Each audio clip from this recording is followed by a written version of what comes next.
Hello दोस्तों, अस्सलाम वालेकुम। दोस्तों, अॼु असां तव्हांखे टॉप 10 सीरीज़ जे एपिसोड 3 में बॉलीवुड में 10 मशहूर सिंधी अदाकारनि बाबति मालूमात ॾींदासीं, त पोइ वीडियो खे आख़िर ताईं ज़रूरु ॾिसिजो। उमेद तव्हांखे ज़रूरु पसंदि ईंदी।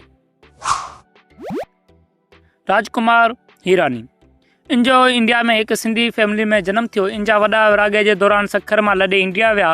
ही film director, producer, screen writer ऐं अदाकार आहिनि। इन जूं मुन्ना भाई MBBS, 3 इडियट ऐं PK मशहूर फिल्मूं आहिनि। JK भागोनानी भी हिकु सिंधी आहिनि। ये अदाकार, फिल्म प्रोड्यूसर, फिल्म डायरेक्टर आहिनि। इन कल किसी ने देखा, अजब गज़ब, लव जहिड़नि मशहूर फिल्मनि में कमु कयो आहे। रमेश CP मशहूर सिंधी अदाकार आहे। ही कराची में पैदा थियो। ही पंहिंजी पूरी फैमिली सां गॾु विरागे दौरान सिंध मां लॾे इंडिया विया। ही मशहूर फिल्म शोले जो डायरेक्टर रही चुको आहे ऐं ॿियनि केतिरनि ई फिल्मनि में अदाकार ऐं उन्हनि जो डायरेक्टर रही चुको आहे। बॉलीवुड जो मशहूर मज़ाहिया अदाकार गोविंद असरानी बि सिंधी आहे। ही तक़रीबन 300 फिल्मनि में कमु कयो आहे। इन धमाल, हेरा फेरी जहिड़नि मशहूर मज़ाहिया फिल्मनि में कमु कयो आहे। हिन सिंधी में सिंधी फिल्मनि में बि कमु कयो आहे।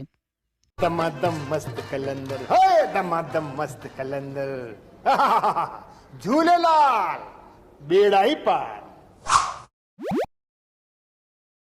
बॉलीवुड फिल्म में विलन तौर मशहूर अदाकार दिलीप थावल बि सिंधी आहे।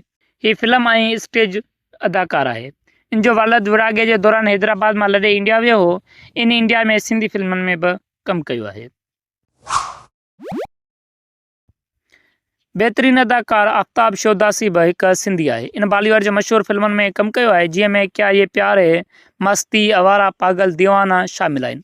इन मिस्टर इंडिया ऐं चालबाज़ में चाइल्ड अदाकार तौर बि कमु कयो आहे। Can you say something in Sindhi?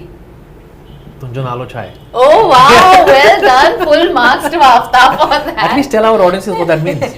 So, Tunjo Nalo Chai means what is your name? And I hope you know what my name is and you are not trying to ask what my name is. Kamya. Of course, very good. Thank you. Full marks, I've not been Aftab. asleep during this meal. But let me think if I know anything else Yes. in Sindhi, because I know I should say a few things. Yeah. मुंहिंजो नालो आफ्ताब आहे। Oh, no. You have to be a little more innovative than that. That's very simple.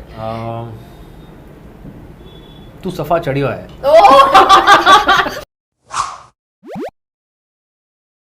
Bollywood जी ख़ूबसूरत अदाकारा कियारा अडवाणी बि सिंधी आहे। इन जो पीउ जगदीप अडवाणी हिकु सिंधी वापारु आहे। तव्हांखे ॼाणे अचरज थींदी त जॾहिं तव्हां साईं जगदीप जी बायोग्राफी विकीपीडिया ते ॾिसंदा त मज़हब जी जॻह ते तव्हांखे सिंधी लिखियलु मिलंदो। Kiara Advani MS Dhoni, Kabir Singh, good news जहिड़नि मशहूर फिल्मनि में कमु कयो आहे।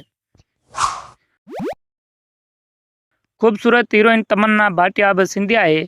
तमन्ना भाटिया बॉलीवुड सिनेमा जी ख़ूबसूरत अदाकारुनि मां हिकु आहे। इन मुख़्तलिफ़ फिल्मनि जहिड़ोक टॉलीवुड, मॉलीवुड ऐं बॉलीवुड में केतिरनि ई फिल्मनि में कमु कयो आहे। हीअ साउथ फिल्मनि जे करे मशहूरु आहे। तमन्ना पंहिंजे करियर जी शुरूआति फिल्म चांद सां रोशन चेहरा मां कई। इन कपिल शर्मा शो में चयो त हीअ हिकु सिंधी आहे। अच्छा, तमन्ना वैसे she belongs to Punjabi family. South में भी इन्होंने बहुत सारी फिल्में की हैं। सिंधी, मैं सिंधी हूँ। बॉलीवुड सिनेमा जी ख़ूबसूरत हीरोइन सोनाकशी सेना माउ जे रिश्ते सां सिंधी आहे।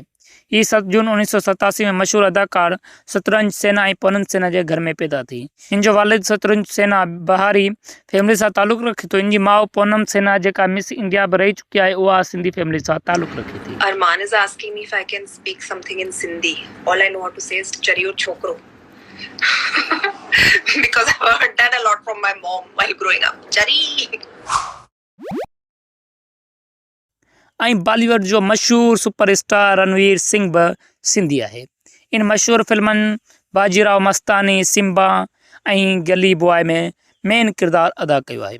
रणवीर जा वॾा बि विरागे जे दौरान कराची खां इंडिया लॾे विया आहिनि। सोशल मीडिया ते रणवीर सिंह जूं केतिरियूं ई वीडियोज़ आहिनि जिन्हनि में ही सिंधी ॻाल्हाए रहियो आहे। खोका खर्च कयो आ, ॾाढो सुठो।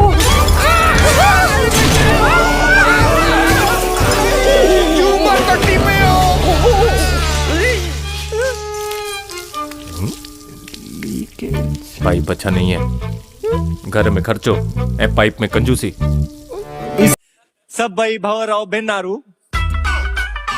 हाणे जेकी कलाकार मंच ते अचण वारी आहे उहा जाम जबरदस्त आहे और सभिनी जी चहीती आहे जंहिंजी जबानी जी पूरी दुनिया आहे दीवानी उहा आहे अनोखी कियारा अडवाणी।